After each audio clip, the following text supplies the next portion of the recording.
What's up, everybody? Thanks for joining me on D's analysis. We're going to be looking at MSTR and Bitcoin today. It's going to be a quick video. We're finding rejection off the key trend line, as we've already spoken about. Today was a negative 1.46% day after finding rejection 3 days in a row.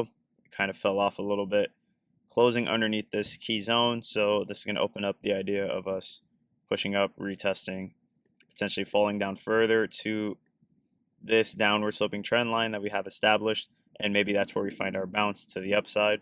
Bitcoin kind of just went sideways and MSTR dropped a little bit. Most of the market did pretty well after the inflation report. Most of the things came in line, and I believe the year over year ended up coming back a little bit lower than the forecast was expecting. And then from the last print to this print, it ticked up slightly, but nothing too major. So the market's liked it overall. And when you take a look on the right hand side, you can see there's a lot of green. Everything pretty much went up besides MSTR, and Bitcoin kind of just traded flat. Overall, though, we are still range bound. We're really not going to make a decision until we can truly break underneath this zone and either fall down, or once we can break above and find a bounce. Right now, we're just range bound. We're just going to trade sideways, and it's just going to be a lot of chop action until then. Hopefully, we can trade above this key trend line, because then that's going to allow us to finally have that move to the upside. But until we trade above this trend line, we can't even think about breaking the top of this channel yet, or range. On the daily SMAs, we're underneath the 50 now. We actually closed underneath it, so more than likely we'll retest and continue on down unless we can get a nice close above to start the day, retest off of it, and push higher. So it all depends on where we're going to open tomorrow. Right now we're sitting at 396.10. That's still not high enough to open above the 50-day moving average so far, but we'll see how it goes after hours. And off of the 20 for the 4-hour, we are finding a little bit of support. We'll see if this can hold, and we can use this as a nice floor to finally make our way back up to the 50 and see if we can break through it, as we've found rejection multiple times before falling down. Off of this leg here, if we were to pull a fib, you can actually see that we are finding rejection off the 0.5 to the 618. That's why I'm always talking about these levels, because it happens time and time again. You can see it's a 50% retracement of the move, and now it's starting to continue down. Not saying that it's going to continue all the way down and have an extended move. If that were to play out and it was a measured move, then it would look something like that. To lower targets, not saying it's going to happen, but that's how the market moves when it moves in twos, and creates those little bear and bull flags. But yeah, you can see that these golden zones continuously play out consistently. And this golden zone still in play here off of this leg. So it's off of this one here. And you can see that we kind of found support off of this 382 twice, and we've bounced up, and now we're playing above the 236. So this is still a bullish move overall. When you look at this entire piece here, we're really just creating a nice bull flag. So it looks pretty good when you take it from the April lows to where we're currently at. It's actually in a good spot, and we're still holding our breakout point. So this is overall still bullish. We just need to get back above this gray trend line and bottom of the channel, so we can eventually see an aggressive move, hopefully like this or like this.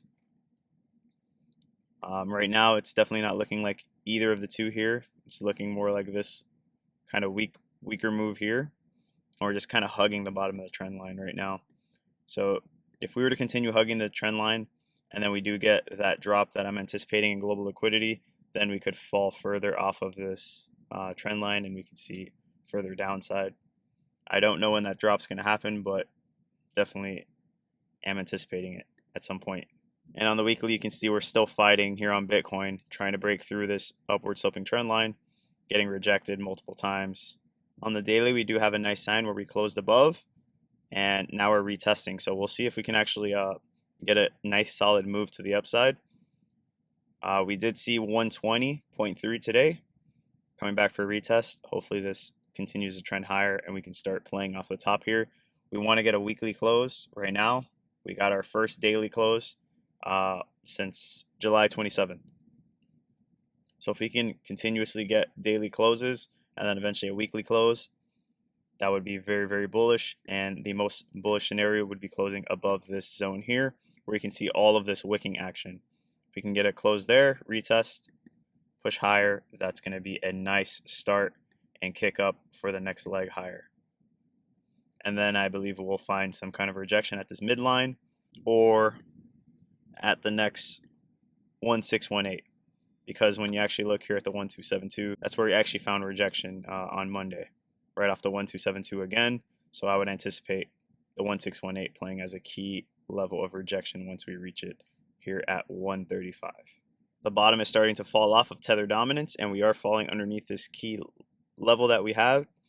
And we'll see if the trend continues. But if this continues on down, then we should see a nice move for Bitcoin. Hopefully we can make it all the way down to this blue line, and then I would expect some kind of local top, but that's still a pretty decent way away. We're at 413, and that would be around 3.82 depending on when we hit it, but around the 3.8 to 3.9 level, that's when we'll more than likely see a local top before some major cool-off period, because Tether dominance will probably rally up like we've seen over here to cool Bitcoin off before its next leg up higher. On the SMAs, we did get our 20 pushing below the 50. We have a confirmed flip here, and like I said, last time we saw that over here, we saw that local top in this area. So we are going to be looking to see that same thing happen again. I'm looking for pretty much somewhat of a double bottom, if you will. I kind of see that playing out. So we had the first one, and then now we'd get that second double bottom, or the second part of the double bottom. On the daily 8 EMA, you can see that we found rejection off of it, and it's kind of just been holding that trend pretty steady to the downside. After falling underneath it, it's kind of just been acting as a nice level of resistance, and now Bitcoin's been kind of slowly creeping its way back up. Hopefully we can get a major drop, because if we get a severe drop like we've seen over here, that's when Bitcoin tends to get its aggressive spikes, and that always brings FOMO into the market, which will be good for MSTR. Over to Bitcoin dominance, it looks like we're actually getting a pretty legit fall right now off of this top here, where we've seen rejection multiple times. We are getting a fall, and it's because ETH is starting to outperform Bitcoin. And since ETH has a very large market cap, that's a lot of liquidity flowing into ETH and other altcoins, starting to do better than Bitcoin. And we are starting to see that here, especially after seeing this break of this white line here and then surpassing this wick here. It looks like we could get a nice move down and see a continuation of altcoins outperforming Bitcoin, at least temporarily.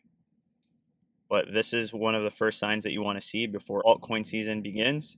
Not saying that altcoin season has begun, but understand that we are inching closer if we can get a nice drop like this. And once we reach the 45 mark, that's more than likely going to be the cycle top. Just a short video for you guys. Make sure you drop a like and subscribe. I appreciate all your support, and I'll see you guys in the next one.